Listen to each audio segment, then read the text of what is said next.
പിതാവിനും പുത്രനും പരിശുദ്ധാത്മാവിനും സ്തുതി, ആദിയിലെ പോലെ ഇപ്പോഴും എപ്പോഴും എന്നേക്കും ആമേൻ.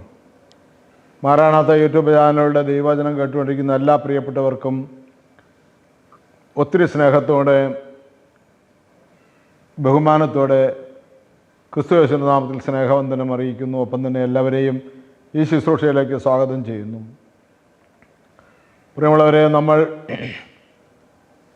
യാക്കോബിൻ്റെ ജീവിതത്തിൽ നിന്നാണ് നമ്മൾ ധ്യാനിച്ചുകൊണ്ടിരിക്കുന്നത്.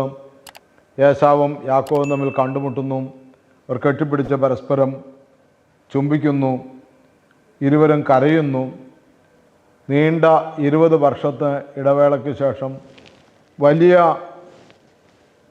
ആകുലങ്ങളും വ്യാകുലങ്ങളൊക്കെ മാറി വളരെ സ്നേഹത്തോടെ ഒരുമിക്കുന്ന ഒരു സമയം. എത്ര മനോഹരമായിരിക്കുന്നു എന്ന് ചിന്തിക്കുക. ഒരു വാക്ക് പ്രാർത്ഥിക്കാം നമുക്ക്. ഞങ്ങൾ അത്യധികമായി സ്നേഹിക്കുന്ന സ്വർഗീയ പിതാവേ, നല്ല സമയത്തിനായി നന്ദിയോടെ സ്തുതിക്കുന്നു, സ്തോത്രം ചെയ്യുന്നു, മഹത്വപ്പെടുത്തുന്നു.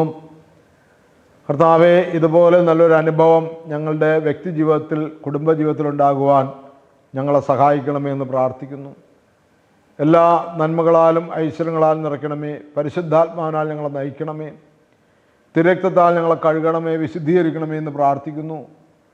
ഈ വചനങ്ങൾക്കനുസരിച്ച് ജീവിക്കുവാൻ, വചനം കേൾക്കുക മാത്രം ചെയ്യുന്ന ആത്മവഞ്ചകരാകാതെ അത് അനുവർത്തിക്കുന്നവരായി തീരണമെന്ന ആ ഒരു ചിന്ത ഞങ്ങൾക്ക് സൂക്ഷിക്കുവാനും ഞങ്ങളുടെ ജീവിതത്തിൽ അത് പകർത്തുവാനും തക്കവണ്ണം ഇടയാകണമേ. നിത്യം പിതാവും പുത്രനും പരിശുദ്ധാത്മാവുമായ സർവേശ്വര എന്നേക്കും ആമേൻ. ഹല്ലേലൂയ. പ്രിയമുള്ളവരെ, നമ്മൾ പലപ്പോഴും ശ്രദ്ധിച്ചിട്ടുള്ള വേദപുസ്തക ഭാഗങ്ങളാണെങ്കിലും ഒരിക്കൽ കൂടി നമ്മൾ ധ്യാനിക്കുകയാണ്. ഞാൻ പറഞ്ഞു, എൻ്റെ ഒരു അനുഭവം ഞാൻ ഇന്നലെ പറഞ്ഞു. വൈരാഗ്യ ബുദ്ധിയോടെ വെറുപ്പോടെ ജീവിച്ചിരുന്ന കാലഘട്ടത്തിൽ നിന്ന് മാറി യേശുക്രിസ്തുവിനെ അറിഞ്ഞോടുകൂടി യേശുക്രിസ്തുവിനെ ജീവിതത്തിൻ്റെ രക്ഷകനാഥനുമായി സ്വീകരിച്ചപ്പോൾ ഈ ഭൂമിയിൽ ആരോടും വൈരാഗ്യമോ വെറുപ്പോ വിദ്വേഷമോ വെച്ച് പുലർത്താൻ പാടില്ല. എല്ലാവരും സഹോദരങ്ങളാണ്, എല്ലാവരും ചാർച്ചക്കാരാണ്, യേശുക്രിസ്തുവിൻ്റെ രക്തത്താൽ വീണ്ടെടുക്കപ്പെട്ടവരാണ് എല്ലാവരും എന്ന തിരിച്ചറിവോടുകൂടി ഒരു കുടുംബവുമായിട്ട് അനുരഞ്ജനപ്പെട്ട അനുഭവം ഞാൻ നിങ്ങളോട് പങ്കുവച്ചല്ലോ. ഇവിടെ 2 ജ്യേഷ്ഠാനുജന്മാർ തമ്മിൽ ചുംബിക്കുകയാണ്. 2 ജ്യേഷ്ഠാനുജന്മാർ തമ്മിൽ വഴക്കുകൂടി 20 വർഷത്തോളം അകന്നു ജീവിക്കുമ്പോൾ പ്രിയമുള്ളവർ, എന്തായിരിക്കും അവരുടെ സ്ഥിതി? അവരുടെ മക്കൾക്ക് ആ തലമുറകളെ എങ്ങനെ പരിചയപ്പെടാൻ പറ്റും? ഇന്നും എനിക്കറിയാവുന്ന പല കുടുംബങ്ങളുമുണ്ട്. അപ്പൻ്റെ അനുജനാണ്, അപ്പൻ്റെ ജ്യേഷ്ഠനാണെന്ന് കുഞ്ഞുങ്ങൾക്ക് അറിയില്ല, ബന്ധങ്ങളെക്കുറിച്ച് അറിയില്ല. മാതാപിതാക്കന്മാർക്ക്, പ്രായമായവർക്ക് ബന്ധങ്ങളെ പുതുക്കണമെന്ന് ആഗ്രഹിക്കുമ്പോൾ പോലും കുഞ്ഞുങ്ങൾക്ക് ബന്ധങ്ങളെ പുതുക്കണ്ട എന്നോ അല്ലെങ്കിൽ പുതുക്കേണ്ട ആവശ്യമെന്താ, അങ്ങനെ ഒരു ബന്ധമില്ലല്ലോ എന്നുള്ള വിചാരത്തിലാണ് പോകുന്നത്. അപ്പോൾ ഇത്രയും വർഷം നീണ്ടു നിൽക്കുന്ന ഒരു വൈരാഗ്യം അല്ലെങ്കിൽ ഒരു വെറുപ്പ്, അത് നമുക്ക് എന്താ പറയുന്നത്, ഒരിക്കലും നല്ലതിനല്ലല്ലോ. അതുകൊണ്ടല്ലേ പൗലോസ് അപ്പോസ്തലൻ പറയുന്ന എഫേസ്യസ് ലേഖനത്തിൽ, കോപിക്കാം എന്നാൽ പാപം ചെയ്യരുത്, സൂര്യൻ അസ്തമിക്കുന്നതിന് മുമ്പ് അതിൻ്റെ കോപം നീണ്ടുപോകാതിരിക്കട്ടെ.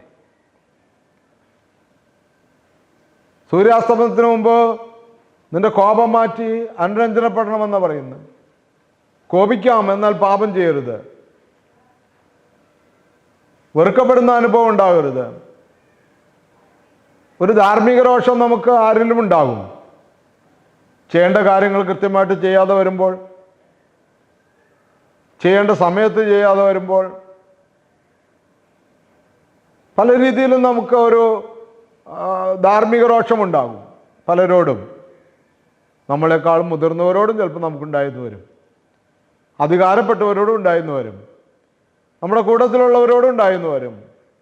പക്ഷേ കാര്യങ്ങളെ തിരിച്ചറിയുവാനും അത് വിവേകത്തോടുകൂടി പെരുമാറുവാനും ഒരു സൂര്യാസ്തമനം പോരെ എന്ന് പൗലോസ്ലീഹ ചോദിക്കുകയാണ്. അപ്പോൾ ഒത്തിരി സമയത്തേക്ക് അല്ലെങ്കിൽ ഒരു ദിവസത്തേക്ക് മാറ്റപ്പെടുമ്പോൾ അതിൻ്റെ ചിന്ത മാറിപ്പോവുകയല്ലേ. അവിടെ സൂര്യൻ അസ്തമിക്കുന്നതിന് മുമ്പ് തന്നെ അനുരഞ്ജനപ്പെടണമെന്നാണ് പൗലോസ് അപ്പോസ്തലൻ എഫേസ്യ ലേഖനത്തിൽ പറയുന്നത്. ഏസാവ് തലയുയർത്തി നോക്കിയപ്പോൾ സ്ത്രീകളെയും കുട്ടികളെയും കണ്ടു. അവൻ ചോദിച്ചു, നിന്റെ കൂടെ കാണുന്ന ഇവരൊക്കെ ആരാണ്? യാക്കോബ് മറുപടി പറഞ്ഞു, അങ്ങയുടെ ദാസന് ദൈവം കനിഞ്ഞു നൽകിയിരിക്കുന്ന മക്കളാണ്. അപ്പോൾ പരിചാരികമാരും അവരുടെ മക്കളും അടുത്ത് ചെന്ന് ഏസാവിനെ വണങ്ങി. തുടർന്ന് ലേയായും അവളുടെ മക്കളും അതിനുശേഷം ജോസഫും റാഹേലും അടുത്ത് ചെന്ന് താണു വണങ്ങി. ഏസാവ് ചോദിച്ചു, ഞാൻ വഴിയിൽ കണ്ട പറ്റങ്ങൾ കൊണ്ട് നീ എന്താണ് ഉദ്ദേശിക്കുന്നത്? യാക്കോബ് പറഞ്ഞു, എൻ്റെ യജമാനായ അങ്ങയുടെ പ്രീതി നേടുക. കണ്ടോ,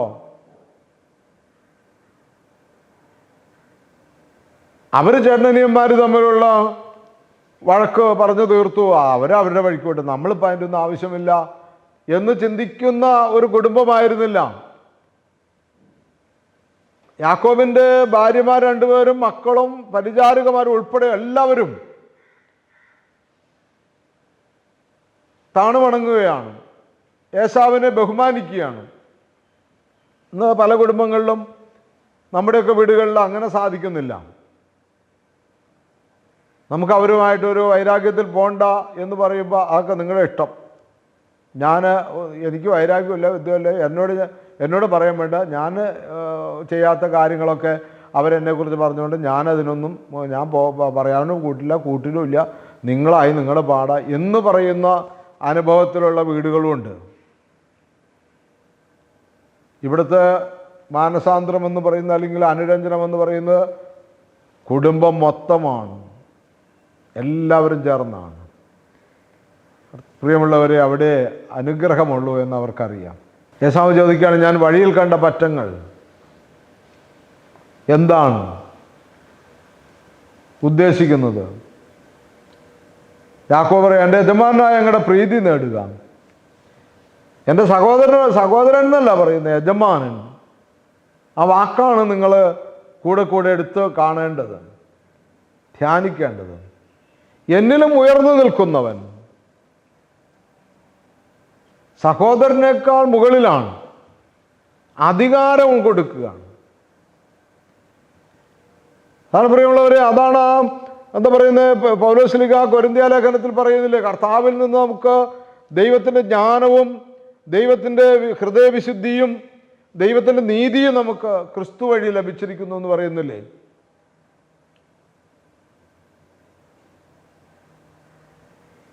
ഞാൻ നേരത്തെ സൂചിപ്പിച്ചു, ഏസാവിന് ദൈവം തള്ളിക്കളയല്ല. നമ്മൾ ആവർത്തന പുസ്തകം 23-ാം അധ്യായം വായിക്കുമ്പോൾ 7-8 വാക്യങ്ങളിൽ ഇങ്ങനെ വായിക്കുന്നുണ്ട്, ഏദോമ്യരെ വെറുക്കരുത്. ഏസാവിൻ്റെ സന്തതി പരമ്പരകളാണ് ഏദോമ്യര്. അവരെ വെറുക്കണ്ട എന്നാണ് പറയുന്നത്, അവരെ വെറുക്കരുത്. ഒരു മനുഷ്യനെയും നമുക്ക് വെറുപ്പോടെ വൈരാഗ്യത്തോടെ കാണാൻ സാധിക്കില്ല, കാണരുത് എന്നാണ് പറയുന്നത്.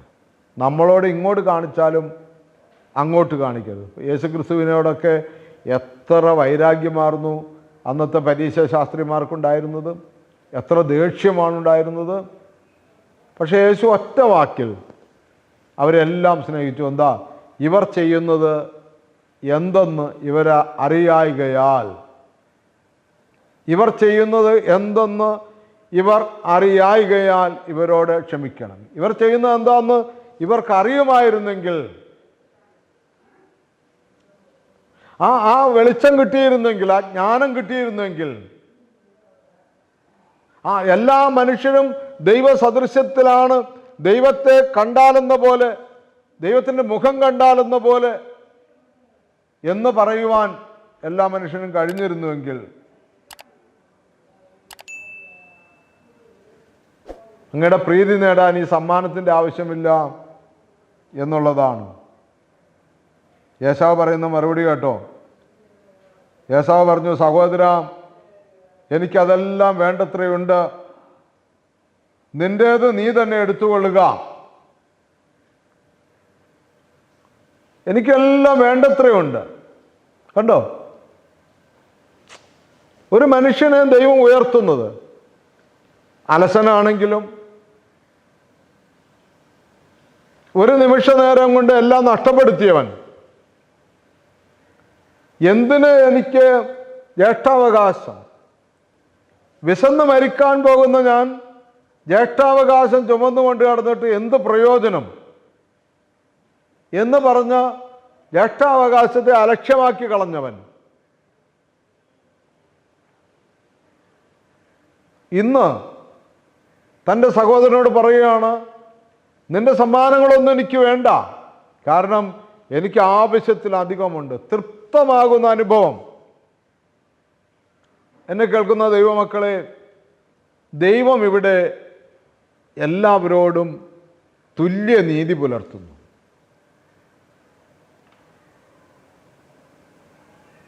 ദൈവം എല്ലാവരെയും സ്നേഹിക്കുന്നു. ദൈവം എല്ലാവരെയും കരുതുന്നു.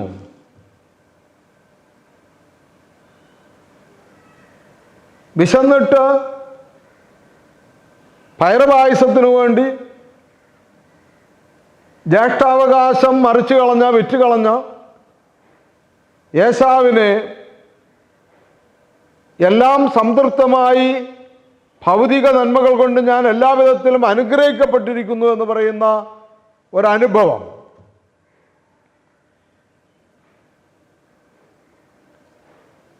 പ്രത്യേകിച്ച് സഹോദരങ്ങളുടെ ഇടയിൽ ഈ ഒരു അനുഭവം വരുമ്പോഴാണ് ഈ വസ്തു സംബന്ധമായിട്ടുള്ള തർക്കങ്ങളും വൈരാഗ്യങ്ങളും വെറുപ്പുകളും അകന്നു പോകുന്നത്. ഏതെങ്കിലും വിധത്തിലൊക്കെ എവിടെയെങ്കിലുമൊക്കെ വെച്ച് ദൈവം എല്ലാവരെയും അനുഗ്രഹിക്കുമെന്നുള്ള തിരിച്ചറിവ്. ഇന്ന് നീ എന്നെ കട്ടത്തിലാക്കിയെങ്കിലും, ഇന്ന് നീ എൻ്റെ എല്ലാം എടുത്തുവെങ്കിലും എൻ്റെ ദൈവം അറിയാതെ അതൊന്നും സംഭവിക്കുന്നില്ല. നാളെ എൻ്റെ ദൈവം എന്നെ നിങ്ങളുടെ ഇടയിൽ ഉയർത്തുമെന്നുള്ള ഒരു വിചാരം, ഒരു ആത്മാവിൻ്റെ വിളി, ആത്മനിറവ്.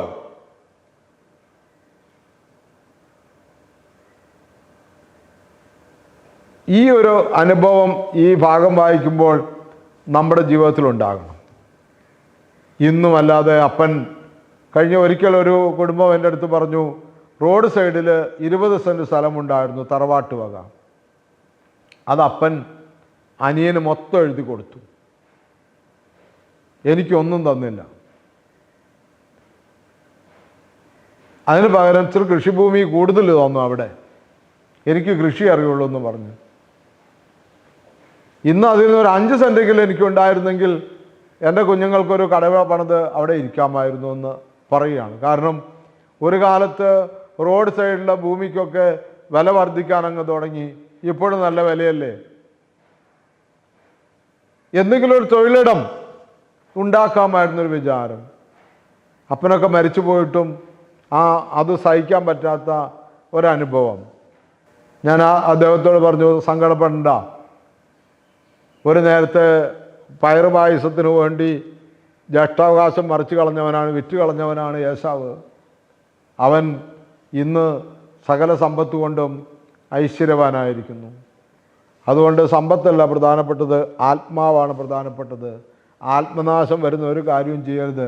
ഒരുവൻ ലോകം മുഴുവൻ നേടിയാലും തൻ്റെ ആത്മാവ് നഷ്ടമായാൽ എന്ത് പ്രയോജനം എന്ന് ചിന്തിക്കുക. സമ്പത്തൊക്കെ തന്നെ വന്നോളും, സമയത്ത് ദൈവം തരും. നമ്മളായിട്ട് ഉയർന്നില്ലെങ്കിൽ നമ്മളുടെ മക്കളായിട്ട് ദൈവം ഉയർത്തിക്കൊള്ളും. വിനയത്തോടെ, വിവേകത്തോടെ, ദേഷ്യമില്ലാതെ, വൈരാഗ്യമില്ലാതെയൊക്കെ ജീവിക്കാൻ സാധിക്കുക എന്നിങ്ങനെ പറഞ്ഞു കൊടുക്കാനിടയായി. ഒരിക്കലൊരു അച്ഛൻ ഇങ്ങനെ, ഞാൻ നിങ്ങളോട് മുമ്പ് പറഞ്ഞിട്ടൊന്നറിയില്ല, ഒരു അച്ഛൻ പറയുകയാണ്, ഒരു വീട്ടിൽ ഒരപ്പന് 4 ആൺമക്കളുണ്ട്. അപ്പം മരിച്ചു കഴിഞ്ഞപ്പോൾ ഈ 4 മക്കളുടെ വീട്ടിലും 40 നടത്തണമെന്ന് അച്ഛനോട് പറഞ്ഞു. അച്ഛൻ പറഞ്ഞു, നമുക്ക് പണിയുണ്ടാക്കാം എന്ന് പറഞ്ഞു. 4 പേരെയും സന്തോഷിപ്പിച്ചു. 4 പേരുടെ വീട്ടിൽ പോയി പ്രാർത്ഥിച്ചു. 4 പേരും അവരുടെ സ്വന്തക്കാരും ബന്ധക്കാരെയൊക്കെ വിളിച്ചിട്ടുണ്ടെന്ന്. സമ്പത്തിൻ്റെ പേരിൽ വൈരാഗ്യം മൂത്തതായിരിക്കാം. ആരും അപ്പനെയൊന്നും സ്വീകരിച്ചില്ല, ഉണ്ടോ? അപ്പോൾ ഞാൻ ആ സമയത്ത് പറഞ്ഞു, ഇത് കേട്ടപ്പോൾ ഞാൻ പറഞ്ഞു, വേറൊരു അച്ഛൻ ഒരിക്കൽ പറഞ്ഞു, ഇതുപോലെ 2 ചേട്ടനിയന്മാർ അച്ഛനോട് പറഞ്ഞു 2 വീട്ടിൽ 40 നടത്തണം. അപ്പോൾ ഒരു മരണം കഴിഞ്ഞൊരു 10-20 ദിവസമായി കഴിഞ്ഞപ്പോൾ അച്ഛനോട് ഇങ്ങനെ പറഞ്ഞു. അപ്പോൾ അച്ഛൻ പറഞ്ഞു, ഒരപ്പനേ ഉള്ളൂ, ഒരു 40 ഉള്ളൂ. ഒരപ്പനേ ഉള്ളൂ, ഒരു 40 ഉള്ളൂ.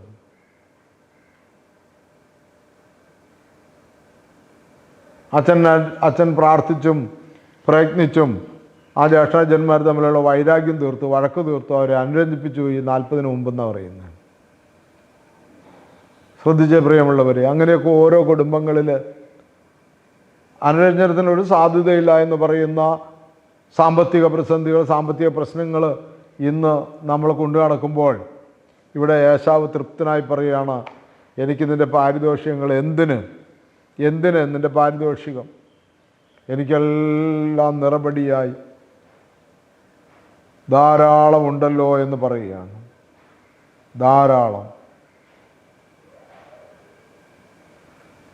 ധാരാളമുണ്ട്. പ്രിയമുള്ളവരെ, ഒരാളെയും വെറും കൈയോടെ വിടില്ല ദൈവം. അതുകൊണ്ട് അനുരഞ്ജനം ഒരു പ്രധാന ഘടകമാണ് പ്രിയമുള്ളവർ. ഏതിൻ്റെ പേരിലാണോ വൈരാഗ്യത്തിൽ നിൽക്കുന്നത്, ഏതിൻ്റെ പേരിലാണോ വഴക്ക് നിൽക്കുന്നത്, ആ വിഷയങ്ങളെ വെച്ച് ദൈവസന്നിധി പ്രാർത്ഥിക്കുക. ഒറ്റ ദിവസം കൊണ്ടൊന്നും ഇതിൽ നിന്ന് മാറാൻ പോകുന്നില്ല.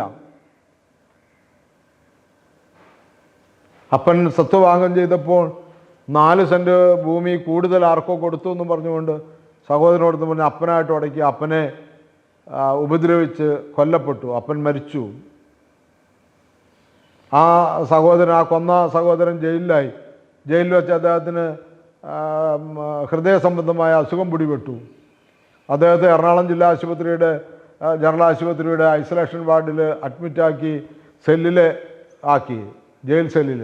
എറണാകുളം ജില്ലാ ആശുപത്രിക്കാണ് സെല്ലുണ്ടായിരുന്നു. ഞങ്ങൾ പണ്ട് ആശുപത്രിയിൽ ശുശ്രൂഷ ചെയ്യുമ്പോൾ അവിടെ ആ മകന് ഞങ്ങൾ ആ പോലീസുകാരുടെ അനുവാദത്തോടു കൂടി ഒരു പതി ചോറ് കൊടുത്ത് ആ ചോറ് മേടിച്ചിട്ട് ഞങ്ങളോട് സംസാരിക്കുമ്പോൾ അദ്ദേഹം ഭയങ്കരമായിട്ട് കരയുകയാണ്. അദ്ദേഹത്തെ ഇന്ന് വരെയും സ്വന്തം വീട്ടിൽ നിന്ന് ഭാര്യയെ മക്കളൊന്നും വന്നിട്ടില്ല കാണാൻ. അയാൾ കൊതിക്കുകയാണ്. ഒരു നിമിഷത്തെ പ്രകോപനം കൊണ്ട് 4 സെൻറ്റ് ഭൂമിയുടെ പേരിൽ അപ്പനെ ഇല്ലായ്മ ചെയ്തതിൻ്റെ സങ്കടം ഒരു വശത്ത്, മറുവശത്ത് ആർക്കൊക്കെ വേണ്ടിയിട്ടാണ് ഇതൊക്കെ വെറ്റിപ്പിടിക്കാൻ ശ്രമിച്ചത് അവർക്കെല്ലാം നാണക്കേടായിട്ട് അവർ വന്ന് കാണുന്നില്ല. കൊലപാതകിയുടെ മക്കളെന്നും കൊലപാതകിയുടെ ഭാര്യ എന്നൊക്കെ അറിയപ്പെടുകയല്ലേ ഇപ്പോൾ. ഭയന്നിട്ടായിരിക്കാം, അല്ലെങ്കിൽ വേറെ വെറുപ്പ് കൊണ്ടായിരുന്നറിയില്ല, വന്ന് കണ്ടിട്ടില്ല. ഞങ്ങളോട് ചോദിക്കുകയാണ്, ഒന്ന് പോകൂ എൻ്റെ വീട് വരെ, കൊതിയാകുന്നു എന്ന് പറയാൻ. ഞങ്ങളുടെ കൂട്ടുന്ന ഒരു സഹോദരനെ പറഞ്ഞു വിട്ടു അവരുടെ വീട്ടിൽ. പിന്നെ വന്ന് കണ്ടോ എന്ന് അറിയില്ല. കാരണം ഞങ്ങൾ പിന്നെ ആഴ്ച ചെല്ലുമ്പോഴത്തേക്കും അവിടുന്ന് ഡിസ്ചാർജ് ചെയ്ത് പോയല്ലോ. പ്രിയമുള്ളവരെ, ഈ കാലഘട്ടങ്ങളിൽ ഇത്രയും അറിഞ്ഞൊക്കെ ഓരോ വർഷങ്ങളായിട്ട് കാണുകയും കേൾക്കുകയും ചെയ്യുന്ന അനുഭവങ്ങൾ ചെറുതൊന്നുമല്ല. എല്ലാ മേഖലകളിലും ചെറുതൊന്നുമല്ല. സങ്കടപ്പെടുകയാണ്. മനുഷ്യൻ കാണാതിരിക്കാനുള്ള ബുദ്ധിമുട്ട്. ഭാര്യയെ കാണുന്നില്ല, ഭർത്താവിനെ കാണുന്നില്ല, ഉള്ളു കലങ്ങുകയാണ്. പേര് കൊലപാതകി, ഉള്ളു നിറയെ വിഷമം.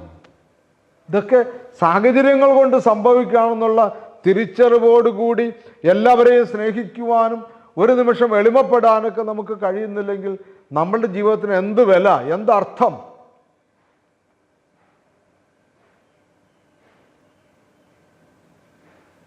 അയാൾ പിടിച്ചു വെച്ചാൽ, അല്ലെങ്കിൽ അയാളുടെ അപ്പൻ്റെതായി ഇത് കിട്ടിയ ഈ സ്വത്ത് അയാൾ ശിക്ഷിക്കപ്പെട്ടാലും ഈ മക്കൾ അനുഭവിക്കാതിരിക്കുന്നുണ്ടോ? ഈ ഭാര്യ അതിൽ നിന്ന് ആദായം എടുക്കാതിരിക്കുന്നുണ്ടോ? പിന്നെ എന്തിനിത്ര വെറുപ്പ്? ആരെ ഭയന്നിട്ട്? ആരെ കാണിക്കാനാണ്?